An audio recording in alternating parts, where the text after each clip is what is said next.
Hello, welcome to the course PH5 BO6 Electrodynamics 2. The contents of this course is taken from Introduction to Electrodynamics by David J. Griffiths.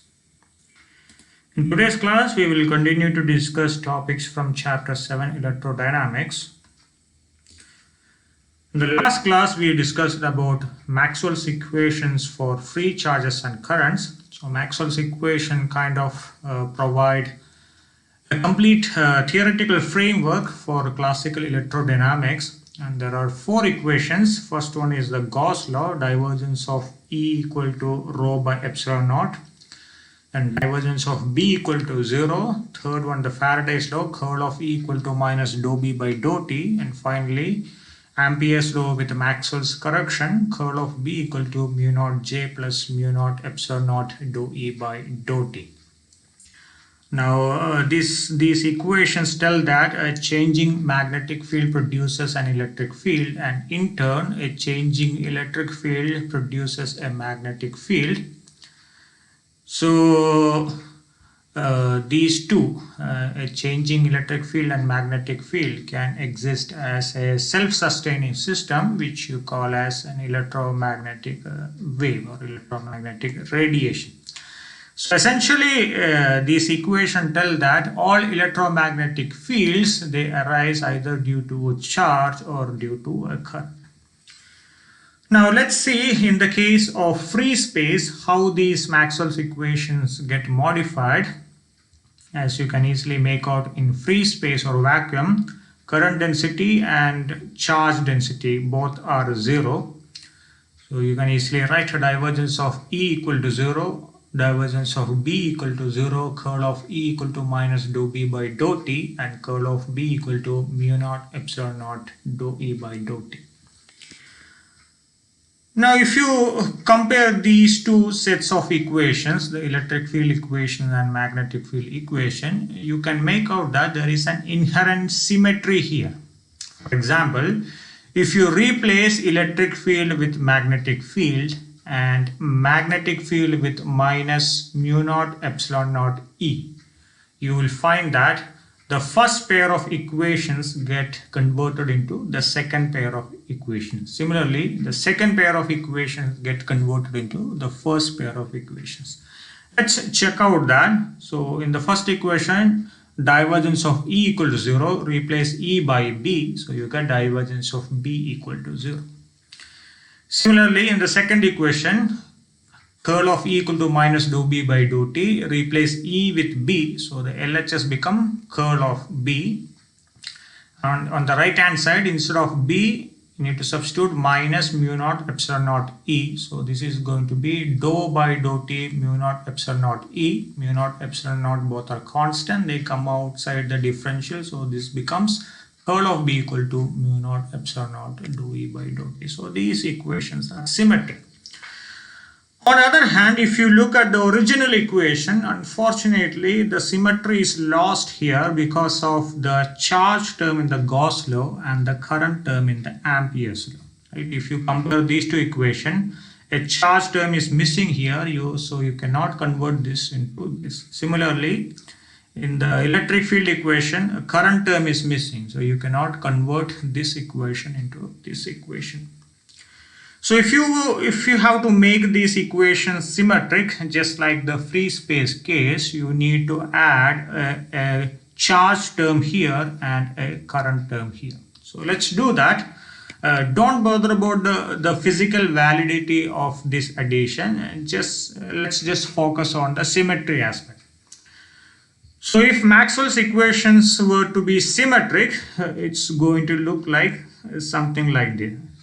The first equation doesn't change, divergence of E equal to rho by epsilon naught. Now, to indicate that the charge we talk here is the electric charge, let's put a subscript E here. So divergence of E equal to rho E by epsilon naught.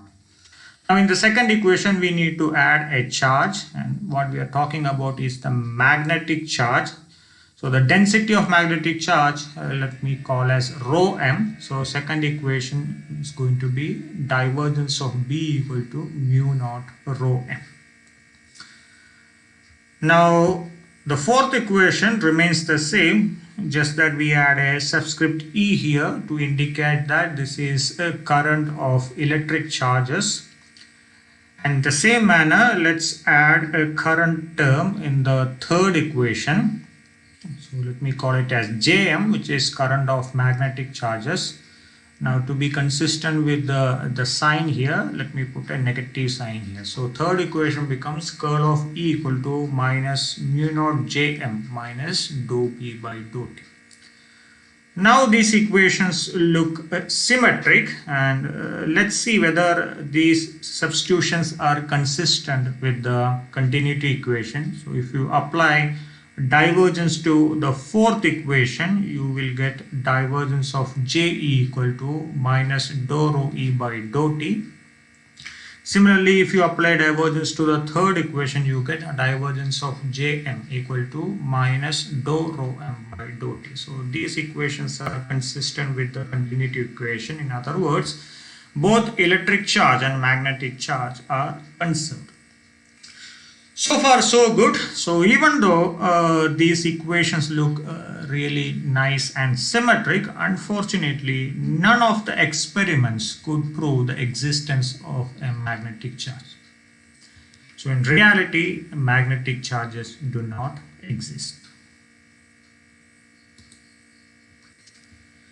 Moving on to Maxwell's equations in matter.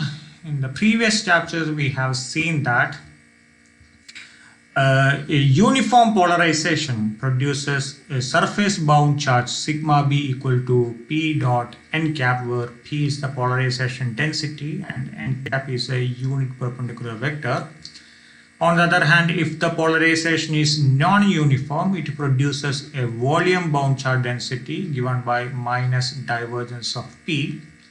Similarly, if you have a uniform magnetization in the material, it produces a surface bound current Kb equal to m cross n, where m is the magnetization. If the magnetization is non-uniform, it produces a volume current Jv equal to curl of n.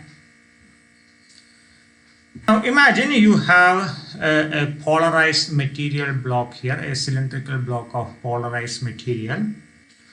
Now the polarization induces a charge density sigma b equal to p at one end and minus sigma b at the other end. Now if you increase the polarization density a bit, the charges on each end, they are going to increase proportionately, and this increase in charges give rise to a net current. Now the increase in current, you can call it as di, which is equal to dou by dou t sigma b into dA perpendicular. So sigma b is the surface charge density. When you multiply it with surface area, you get the charges, and rate of change of charge is the current. Now the magnitude of sigma b is p, so di equal to dou p by dou t dA perpendicular. dA perpendicular, you take the left hand side, di by dA perpendicular. This is nothing but the volume current J, which is equal to dou P by dou T. Now this current arises due to change in polarization. We call it as polarization current. So to indicate that, we will add a subscript P here. Now the polarization current is completely different from the bound current we have discussed in the previous chapters, because bound current arises due to the circular motion of electron, the spin motion and the orbital motion. On the other hand, the polarization current arises due to linear motion of electron. So in the example I mentioned earlier, if you take the direction of P towards the right, then what happens is, when you increase the strength of P, all the positive charges are going to move a bit towards the right, and all the negative charges are going to move a bit towards the left. So this linear movement of charges due to change in the polarization, this constitutes a linear current, which we call as the polarization current. Let's quickly check whether this is consistent with the continuity equation. So take divergence of Jp, which is divergence of dou P by dou T. You can interchange these two derivatives and write dou by dou T of divergence of P. Now divergence of P is nothing but minus rho B. So divergence of Jp equal to minus dou rho B by dou T. So this is consistent with the continuity equation. In other words, Jp is essential for describing the conservation of bound charges in a material. Now let's make our equations more general. So now we know there are two types of charge density, the free charge density rho f and bound charge density rho b. So total charge density rho can be written as rho f plus rho b, and substitute for rho b here. So this is rho f minus divergence of P. Similarly, there are three types of currents: free current, bound current, and polarization current. So you can write total current density J equal to Jf plus Jb plus Jp. Substitute for Jb and Jp, you get Jf plus curl of M plus dou P by dou T.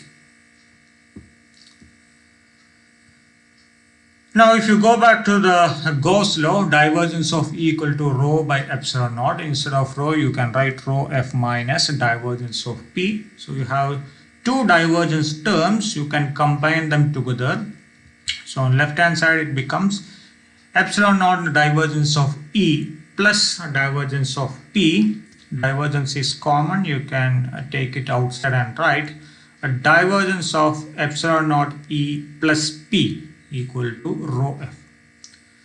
Now if you recollect the result from electric field in matter, epsilon naught E plus P is the displacement field D. So we can write divergence of D equal to rho f. Similarly, if you take Ampere's law with Maxwell's correction, curl of B equal to mu naught J plus mu naught epsilon naught dou E by dou T. So instead of J, you can write Jf plus curl of M plus dou P by dou T. So let's combine the similar terms. I have two curl terms, so I will combine them on the left hand side. Similarly, I have two time derivative terms on the right hand side. I will combine them.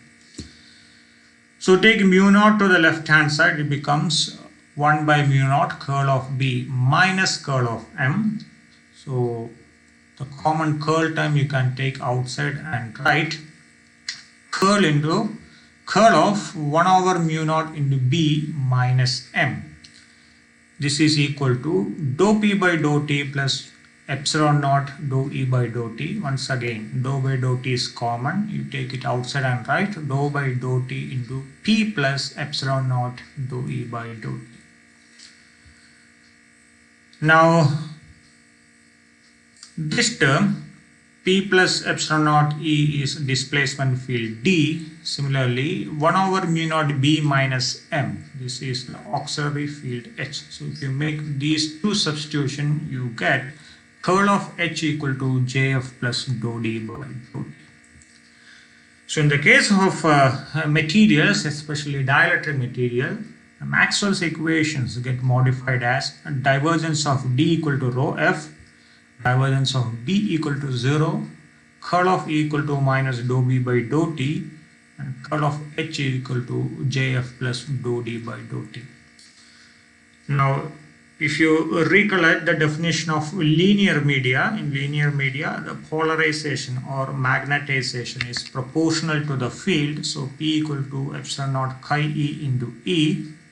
From this you can write D equal to epsilon E, where epsilon is the permittivity of the material. Similarly, M equal to chi M H, or you can write H equal to 1 over mu into B, where mu is permeability of the material. So epsilon and mu both are material constant. And this term dou D by dou T, this is the current term or the displacement current in the case of the dielectric material. So we have three sets of Maxwell's equation. One is Maxwell's equation for free charges and currents. Second one, Maxwell's equation in free space. And third one, Maxwell's equation in material. So you need to remember all the three equations. In the next class, we will discuss about boundary conditions in electrodynamics. Thank you.